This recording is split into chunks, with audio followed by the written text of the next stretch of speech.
मंत्रिमंडल के विस्तार का ऐलान हो गया है।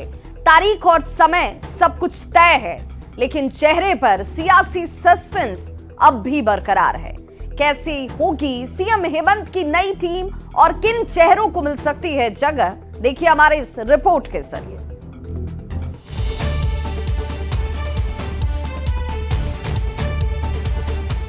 झारखंड में हेमंत मंत्रिमंडल के विस्तार का ऐलान हो गया है। 5 दिसंबर को हेमंत मंत्रिमंडल का विस्तार होने जा रहा है। राजभवन में दोपहर 12 बजे शपथ ग्रहण समारोह में सीएम हेमंत की नई टीम शपथ लेगी। इस दिन स्टीफन मरांडी भी प्रोटेम स्पीकर की शपथ लेंगे। कैबिनेट विस्तार की तारीख तय हो गई है, समय तय हो गया है, लेकिन चेहरे पर अब भी सियासी सस्पेंस बरकरार है। नए मंत्रिमंडल के गठन को अंतिम रूप दिया जा रहा है। चर्चा है कि नई कैबिनेट में सभी 5 प्रमंडल से मंत्री होंगे। जेएमएम से 6, कांग्रेस से 4 और आरजेडी कोटे से 1 विधायक को मंत्री बनाने का फॉर्मूला तय किया गया है। 12वें मंत्री को लेकर मुख्यमंत्री हेमंत सोरेन खुद फैसला लेंगे। मंत्रिमंडल विस्तार सभी को साथ लेकर चलने की बात है, सभी को विश्वास में लेकर चलने की बात है। आरजेडी हो, कांग्रेस हो, हमारा दल है, माले को भी हम मानते हैं। सीएम सोरेन की नई टीम में कई नए और पुराने चेहरों को शामिल करने की बात चल रही है। जेएमएम कोटे से दीपक बिरुआ, हफीजुल, रामदास सोरेन और मथुरा महतो को मंत्री बनाने की चर्चा है। सुदिव्य सोनू, योगेंद्र प्रसाद और लुइस मरांडी भी दौड़ में शामिल है। कांग्रेस कोटे से रामेश्वर ओराव, इरफान अंसारी, दीपिका पांडे सिंह को फिर से मौका देने पर विचार किया जा रहा है।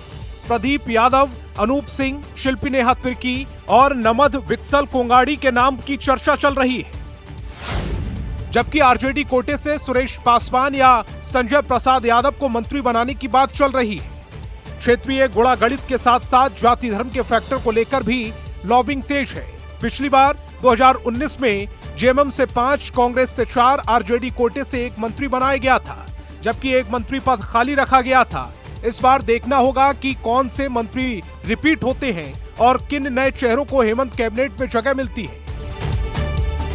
रांची संवाददाता अविनाश कुमार और गौरव झा के साथ bureau report, news 18।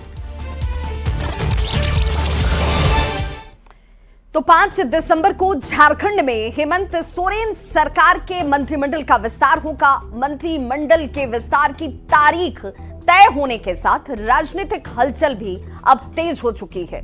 JMM, RJD और कांग्रेस का क्या कुछ कहना है, आपको सुनाते हैं। जहाँ तक मालूम है, क्योंकि मेरे साथ जो बातचीत हुई है माले के राष्ट्रीय महासचिव से, तो उन्होंने कहा कि हम सत्ता के साथ हैं, लेकिन संघर्ष भी हमारा जारी रहेगा, इसलिए रास्ता भी हम नहीं छोड़ेंगे और सदन में भी आपके साथ रहेंगे। तो संभवतः वो सरकार में प्रत्यक्ष तौर पर शामिल नहीं होंगे, लेकिन नीति निर्धारण और योजनाओं में उनकी राय जरूर ली जाएगी। कयास पर पूर्ण विराम लग चुका है। 5 तारीख को कैबिनेट का विस्तार होगा और उस कैबिनेट के विस्तार में कांग्रेस कोटे के भी मंत्री सम्मिलित होंगे और मंत्री परिषद लगभग उस दिन 5 तारीख को कंप्लीट हो जाएगी। इंडिया गठबंधन का जो सरकार बना है, इसमें शपथ ग्रहण समारोह होगा, तो उसमें राजद की ओर से जितने भी लोग हैं सब लोग शरीक होंगे और जिनको जो जिम्मेवारी मिलेगा वो निभाने का काम करेंगे।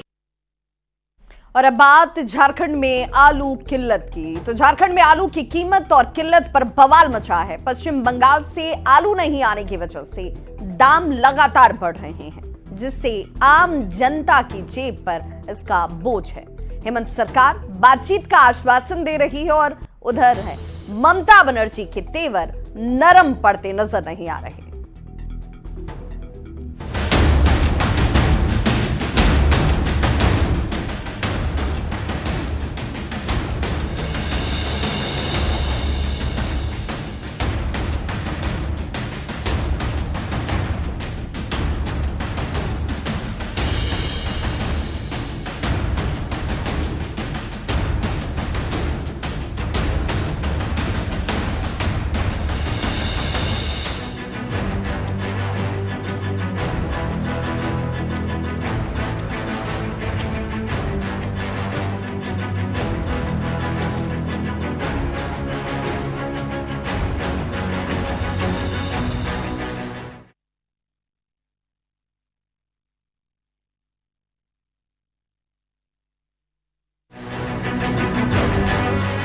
प्रोजेक्ट भवन में सीएम हेमंत सोरेन ने कहा कि मुख्य सचिव के स्तर पर बात हो रही है, जरूरत पड़ी तो मैं खुद बंगाल सरकार से बात करूंगा।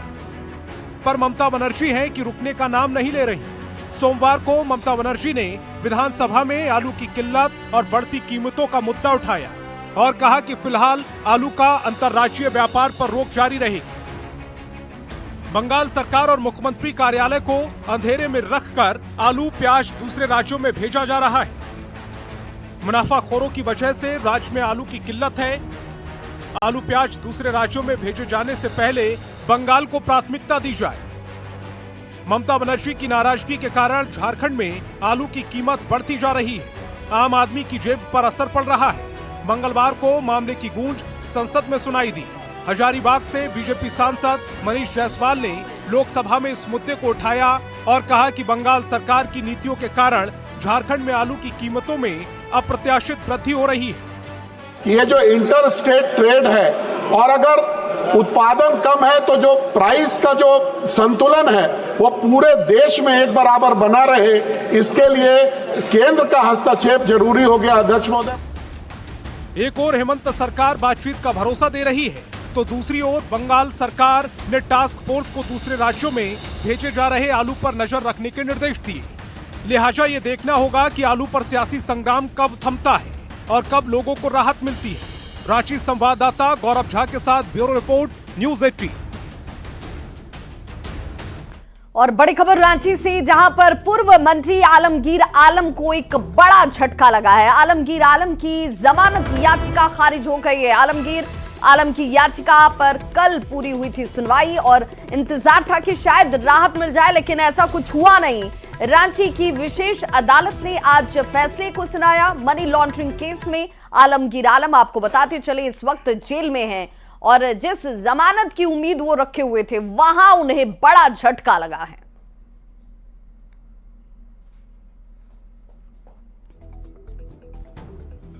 और अब आपको बताते हैं कि आखिर ये पूरा मामला है क्या। दरअसल ये टेंडर कमीशन घोटाले का मामला है, जिसमें 15 मई को पूर्व मंत्री आलमगीर आलम गिरफ्तार हुए थे। मामले में ईडी ने कार्रवाई की थी। सबसे पहले 21 फरवरी 2023 में ईडी का एक्शन देखने को मिला, जहां ईडी ने निलंबित चीफ इंजीनियर वीरेंद्र राम के ठिकानों पर रेड की। रेड के बाद निलंबित चीफ इंजीनियर वीरेंद्र को गिरफ्तार कर लिया गया और इसके बाद 6 और 7 मई 2024 को मामले में दूसरी कार्रवाई होती है, जहां आलमगीर के ओएसडी संजीव लाल के ठिकानों पर रेड की गई।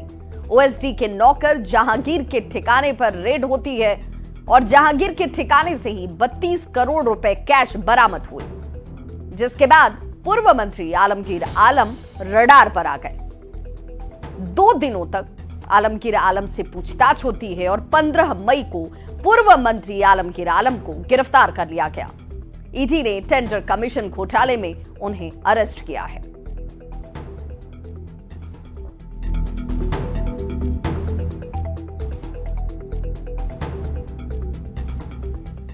और अब बात लॉ एंड ऑर्डर की, जिसे लेकर झारखंड के मुख्यमंत्री हेमंत सोरेन इस वक्त एक्शन मोड में नजर आ रहे हैं और इसी कड़ी में आज उन्होंने एक समीक्षा बैठक की। झारखंड मंत्रालय में आयोजित इस बैठक में वर्तमान विधि व्यवस्था के साथ लॉ एंड ऑर्डर को बेहतर बनाने को लेकर चर्चा हुई। बैठक में मुख्य सचिव अलका तिवारी, गृह सचिव वंदना दादेल के साथ डीजीपी समेत पुलिस मुख्यालय के वरीय अधिकारियों की मौजूदगी भी रही। वहीं बैठक के बाद सीएम ने क्या कुछ कहा, आपको सुनाते हैं।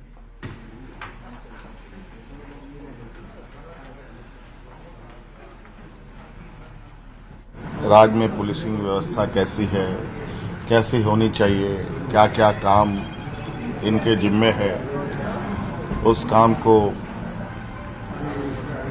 मजबूती से करें, ईमानदारी से करें और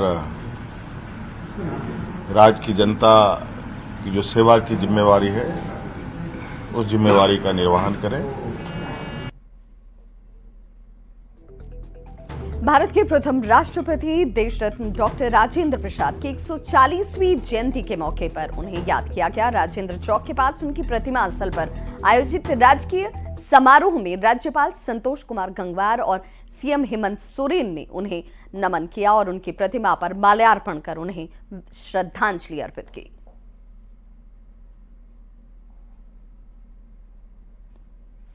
जामताड़ा में जेएमएम कार्यकर्ताओं ने हेमंत सोरेन के चौथी बार मुख्यमंत्री बनने पर विजय जुलूस निकाला। शहर के दुमका रोड के पार्टी कार्यालय से ये विजय जुलूस निकलता है। जुलूस में शामिल पार्टी के कार्यकर्ताओं ने पार्टी का झंडा लेकर हेमंत सोरेन जिंदाबाद के नारे लगाए और कैबिनेट विस्तार को लेकर भी कार्यकर्ताओं का उत्साह देखा गया।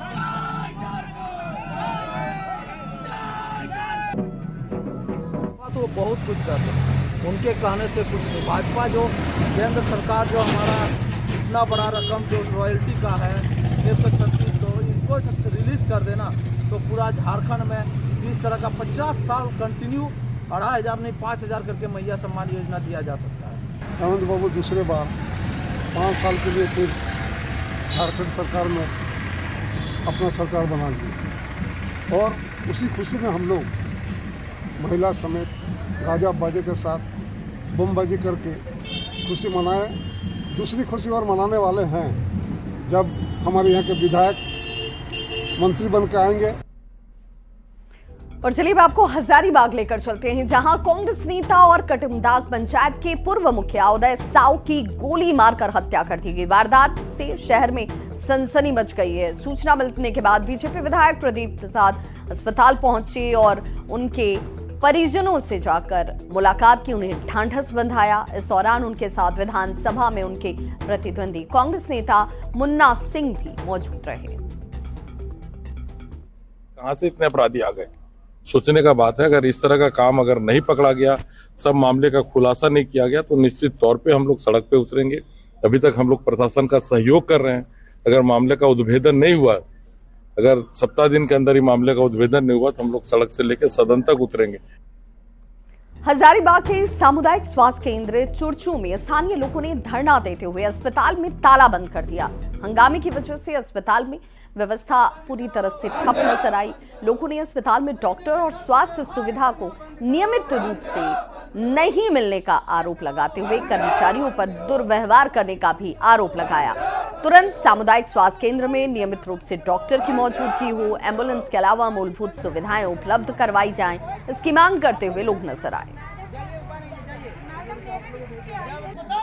डॉक्टर को भी बता देना चाहते हैं जो एक प्रबंधक है, अगर आपसे नहीं चल रहा है इस अस्पताल, अगर नहीं चल रहा है आप लिख के दीजिए आपके अंदर क्या कमी है, आप लिख के दीजिए। आप तो खुद चाह रहे हैं कि लिपापोती करके किसी तरह अपने स्टाफ को बचा लें। कहे कि आपका स्टाफ अगर जिस दिन अनुपस्थित रहता है तो उस दिन का आपको आधा पेमेंट मेन प्रबंधक को मिलता है, आधा पेमेंट जाता है स्टाफ को। तो क्या स्टाफ प्रबंधक ये आवाज उठाएगा जी? चुरचू सामुदायिक भवन में आज हम लोग धरना प्रदर्शन किए हैं क्योंकि बीते 3 दिन पहले एक महिला रास्ते पे चल रही थी, कोई अज्ञात वाहन उसको मार दिया जिससे उनके पैर में चोट काफ़ी आ गया। तो हम लोग जो है सो चुरचू हॉस्पिटल आए। यहाँ पे आने के बाद देख रहे हैं यहाँ पे ना तो कोई नर्स है ना कोई डॉक्टर है और उन लोग को ना गैर हाजिरी के वजह से उस महिला का मौत हो गई। डॉक्टर अवेलेबल होना है और किसी कारणवश डॉक्टर सरोज की थी ड्यूटी, वो नहीं आए और एक अप्रिय घटना में भी घट गया और वो सीरियस बहुत थी और रेफर किया गया था, उसके बावजूद भी वो नहीं बच पाई। और इन लोग का कहना था कि 24 आवर रहे डॉक्टर, तो उसके लिए मैं कमिटमेंट किया हूँ कि और सिविल सर्जन सर से भी मैं किया आदेश लिया हूँ कि सर आपके द्वारा रोस्टर मुझे बना के दे दिया जाए ताकि मैं 24/7 डॉक्टर का अवेलेबिलिटी करा सकूँ। और बड़ी खबर इस वक्त रांची से आ रही है, जहां पर कैबिनेट विस्तार को लेकर सूत्रों के हवाले से ये बड़ी खबर है। जेएमएम से 5 विधायक मंत्री पद की शपथ लेने वाले हैं। अब जरा नाम भी जान लीजिए। दीपक बिरुआ, रामदास सोरेन, हफीजुल हसन, सविता महतो और अनंत प्रताप देव शपथ ले सकते हैं। सूत्रों के हवाले से ये बड़ी खबर इस वक्त 5 मंत्रियों के नाम सामने आ रहे हैं। ये 5 नाम मंत्री पद की रेस में सबसे आगे चलते हुए इस वक्त हेमंत सोरेन इन नामों पर अंतिम मुहर हालांकि लगाएंगे। अंतिम समय में मंत्री पद की रेस में शामिल नाम में बदलाव संभव माना जा रहा है। रांची संवाददाता अविनाश हमारे साथ इस वक्त ज्यादा जानकारी के साथ जुड़ गए हैं। अविनाश, अब 6 पहले नामों की चर्चा चल रही थी, अब 5 नामों की बात सामने आ रही है और कहा जा रहा है कि आखिर वक्त में कुछ बदलाव भी संभव है। नहीं, देखिए, इसे इस रूप में देखने की जरूरत है। अगर आप जेएमएम कोटे से बात करें तो 6 नाम हो जाते हैं। मुख्यमंत्री हेमंत सोरेन को अगर आप इंक्लूड कर लें, अब तक जो जानकारी आ रही है उसके मुताबिक ये कहा जा रहा है कि इस बार भी जो कैबिनेट का विस्तार होगा, संभवतः 12वां जो मंत्री का पद है वो उसे रिक्त रखा जाएगा। अभी जो नाम सामने आए हैं उसके हिसाब से जो हम 5 नाम दिखा रहे हैं, चाहे वो दीपक बिरुआ की बात करें, रामदास सोरेन की बात करें, हफीजुल हसन की बात करें, सविता महतो की बात करें, अनंत प्रताप देव की बात करें, ये ऐसे 5 नाम हैं जो समीकरण के हिसाब से भी अगर आप देखें तो वो अभी रेस में सबसे आगे दिख रहे हैं। हालांकि हेमंत सोरेन जो कि कार्यकारी अध्यक्ष भी हैं पार्टी के, उनको अंतिम निर्णय लेना है, अभी वक्त बचा है। राजभवन तक अभी नाम नहीं गए हैं, राजभवन तक नाम जाने से पहले कुछ तब्दीलियां भी हो सकती है, लेकिन जो हमारे सूत्र हैं उसके मुताबिक ये 5 नाम इस वक्त रेस में सबसे आगे हैं। इसमें से 3 नाम जो आप शुरुआत के जो देख रही हैं, चाहे वो दीपक बिरुआ की बात करें, रामदास सोरेन की बात करें, हफीजुल हसन की बात करें, ये पिछले कैबिनेट में भी थे। और आपको सविता महतो जो है, जो ईचागढ़ से विधायक है, वो एक नया नाम आपको दिखेगा। बेबी देवी जो डुमरी से पिछली बार मंत्री भी थी, डुमरी की विधायक थी, वो हार चुकी है। तो सविता महतो अगर हम कहें तो ये ओबीसी और महतो जो बेल्ट है उसे साधने की एक कोशिश होगी।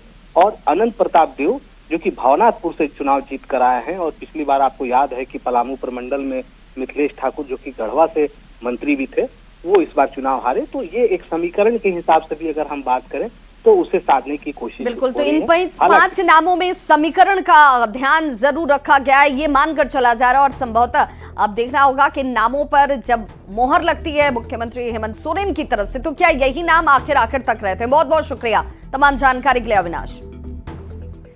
उम्र सिर्फ एक नंबर है, खेल के लिए जुनून चाहिए, जीत का जज्बा चाहिए। इस बात को साबित कर दिखाया है गढ़वा की महज 13 साल की आरुषि ने, जिनका सिलेक्शन नेशनल घुड़सवारी प्रतियोगिता में हुआ।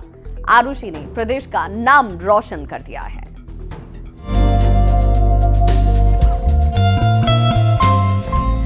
मंजिल उन्हीं को मिलती है जिनके सपनों में जान होती है।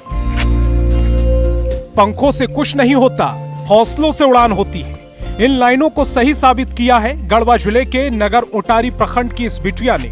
नाम आरुषि चौबे, उम्र महज 13 साल और कमाल नेशनल घुड़सवारी प्रतियोगिता में सिलेक्शन। बेटी की इस उपलब्धि पर पिता नित्यानंद चौबे बेहद खुश हैं और बेटी की कामयाबी पर बधाई ले रहे हैं। बहुत खुशी की बात है। हमारे झारखंड में पहली ऐसी लड़की है जो घुड़सवारी में राष्ट्रीय स्तर पर चयन की गई है। इसे सुनकर मैं काफी गर्वान्वित फील कर रहा हूँ। आरुषि के पिता अधिवक्ता नित्यानंद चौबे बताते हैं कि आरुषि शुरू से ही पढ़ाई और खेलकूद में बेहतर है। खेल की वजह से ही आज घर पुरस्कारों से भरा हुआ है। पहले तो उनको लगता था कि ये सब कुछ बस क्षणिक है, लेकिन बेटी की सफलता के बाद आज उनका इरादा बदल चुका है। अब वे बेटी को इस क्षेत्र में आगे ले जाना चाहते हैं। पढ़ाई लिखाई के साथ साथ खेल कूद में काफी आगे रही है। मेरे घर में जब से वो स्कूल में टोरियन में गई है, किसी भी प्रतियोगिता में वो ऐसा नहीं है कि उसको मेडल शील्ड, मेरे घर में मेडल और शील्ड का भरमार लगा कर रख चुकी है इतने कम उम्र में। आरुषि चौबे की पढ़ाई फिलहाल झारखंड की राजधानी रांची के टोरियन वर्ल्ड स्कूल में हो रही है और आरुषि के पिता अधिवक्ता नित्यानंद चौबे का मानना है कि आरुषि की सफलता में टोरियन वर्ल्ड स्कूल का भी बहुत बड़ा हाथ है। टोरियन वर्ल्ड स्कूल की खासियत है, वहाँ पे घुड़सवारी बहुत अच्छे तरीके से ट्रेनिंग दिया जाता है और उसी के बदौलत आज ये कर पाना उसके लिए भी संभव है। राष्ट्रीय स्तर की घुड़सवारी प्रतियोगिता के लिए चयनित दूसरे प्रतिभागियों में झारखंड के लोहरदगा की अक्षिता और बिहार के आनंद भी हैं, जिसका आयोजन ट्रेन फेडरेशन ऑफ इंडिया के बैनर तले किया गया। लेकिन 13 साल की आरुषि सबसे अनोखा टैलेंट है, सबसे छोटी भी। न्यूज़ 18 के लिए गढ़वा से चंदन कुमार कश्यप की रिपोर्ट।